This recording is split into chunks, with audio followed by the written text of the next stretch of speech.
And welcome guys, आप सबका स्वागत है हमारे यूट्यूब चैनल में, भोजपुरी एक्सटी यूट्यूब चैनल में। अगर आप सब इस चैनल को सब्सक्राइब नहीं किए हैं तो प्लीज़ सब्सक्राइब कर ले, ताकि भोजपुरी से रिलेटेड न्यूज सबसे पहले हमारे चैनल के माध्यम से बताया जाता है। आज हम बात करने वाले भोजपुरी के सबसे बड़ा रिकॉर्ड, महा रिकॉर्ड के बारे में। तो वीडियो को पूरा फुल वॉच कीजिएगा। भोजपुरी इंडस्ट्री से प्यार करते हैं, चैनल सब्सक्राइब कीजिएगा। बात करते हैं जिस सॉन्ग ने महा रिकॉर्ड बनाया है, उस सॉन्ग का नाम है मरून कलर सरिया। इसको गाए हैं कल्पना पटवार और नीलकमल सिंह। यह सॉन्ग मूवी सॉन्ग का नाम है, मूवी का नाम है फसल मूवी सॉन्ग।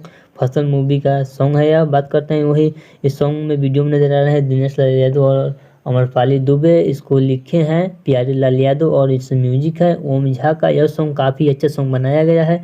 यह सॉन्ग रील के मामले में नंबर 1 बन चुका है। अभी नंबर 1 म्यूजिक वीडियो में भी 1 नंबर चल रहा है। बात करते हैं रील्स, तो रील्स 95 लाख 9.5 के 5M के बन गया। 95 लाख रील बन चुका है। आज तक भोजपुरी इंडस्ट्री में कभी नहीं बना 95 लाख रील एक सॉन्ग पे, फिल्म के सॉन्ग पे रील कभी नहीं बना था। बात करते हैं सॉन्ग महा रिकॉर्ड नीलकमल सिंह का नाम हो चुका है, दिनेश लाल यादव का नाम हो चुका है।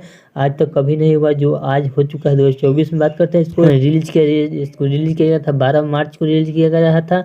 12 अप्रैल आएगा, 2 महीना होगा, लेकिन 2 महीना में सबसे बड़ा रिकॉर्ड बना चुका है। 2 महीना पूरेगा तब तक यहाँ 10 मिलियन रील पूर जाएगा। चलिए, आपको यह वीडियो अच्छा लगा प्लीज सब्सक्राइब वीडियो लगी तक भोजपुरी से रिलेटेड न्यूज सबसे पहले देखने को मिलता है। चलिए मिलते हैं न्यू अपडेट के साथ। Okay bye.